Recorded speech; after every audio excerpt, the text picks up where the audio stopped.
Salam Bapak Ibu dan saudara yang terkasih dalam Tuhan. Salam sejahtera, selamat pagi buat kita semua.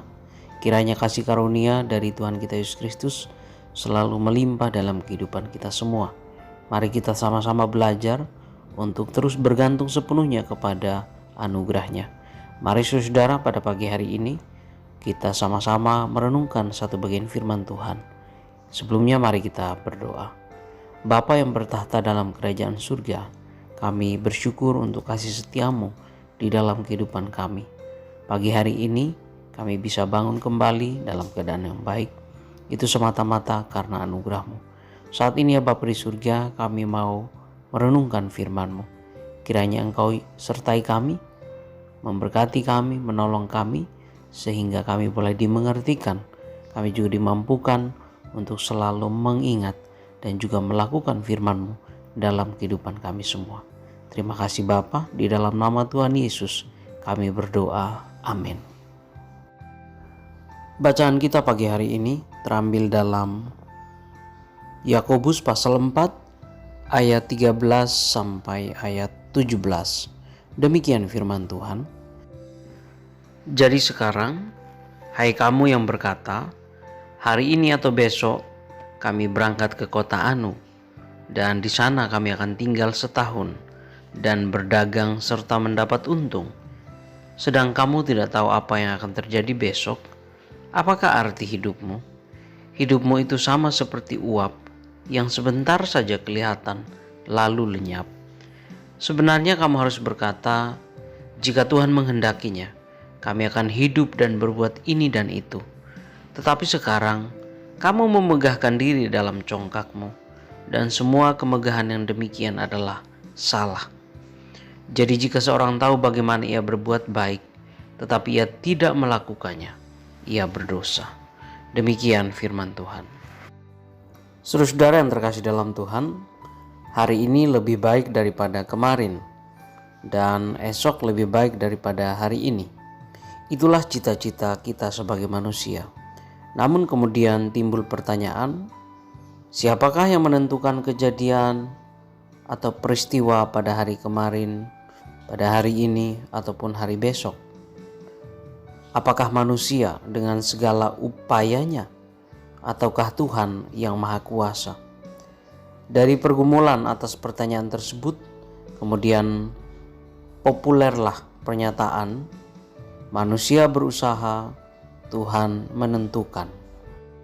Mari saudara, kita bersama-sama merenungkan pernyataan ini.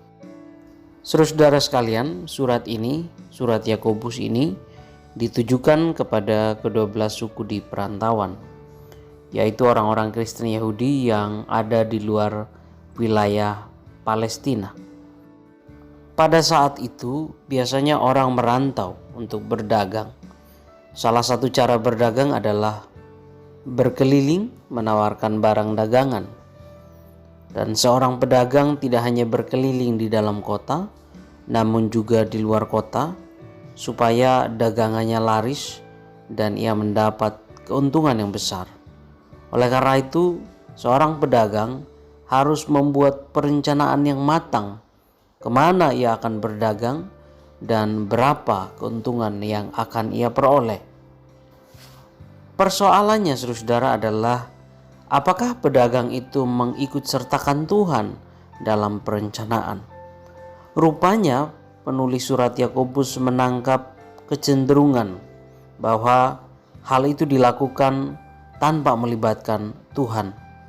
Oleh karena itu kemudian Yakobus menekankan satu prinsip, yaitu jika Tuhan menghendakinya, kami akan hidup dan berbuat ini dan itu. Sebagaimana yang dituliskannya di dalam ayat 16 tadi. Jadi saudara, kira-kira apa makna jika Tuhan menghendakinya? Yang pertama saudara adalah bahwa kita sebagai orang-orang Kristen harus aktif berupaya, tetapi kita juga harus menyelaraskan segala rencana dan usaha kita kepada Tuhan yang adalah sosok atau pribadi yang berkehendak. Karena kehendak Dialah, kehendak Tuhanlah itu yang terbaik, dan bahwa kehendaknya lah yang akan terjadi. Kemudian yang kedua adalah bahwa kita sebagai orang-orang percaya diberikan kemampuan oleh Tuhan untuk berencana dan juga berupaya. Walaupun lemah seperti uap, kita perlu berupaya dengan sikap rendah hati. Kemudian yang ketiga adalah bahwa kita harus mempunyai sebuah pengakuan di dalam diri kita bahwa hidup yang benar itu adalah hidup dalam persekutuan dengan Tuhan. Kita mengakui bahwa Tuhan itu ada dan hadir, sehingga rencana dan upaya kita senantiasa diselaraskan dengan kehendaknya. Sikap-sikap di atas, saudara, kemudian perlu untuk ditindaklanjuti dengan rencana dan usaha yang sungguh-sungguh dan bertanggung jawab sesuai dengan kehendak Tuhan, yaitu berbuat baik sebagaimana yang ditegaskan di dalam ayat 17 tadi. Saudara-saudara sekalian, kita tentu mempunyai banyak sekali rencana dalam kehidupan kita ini, baik untuk jangka pendek maupun untuk jangka panjang, untuk masa sekarang maupun untuk masa depan. Maka kita perlu untuk mengikut sertakan Tuhan dalam setiap perencanaan itu. Dengan demikian, kita belajar untuk beriman sekaligus bertanggung jawab atas keputusan yang kita ambil.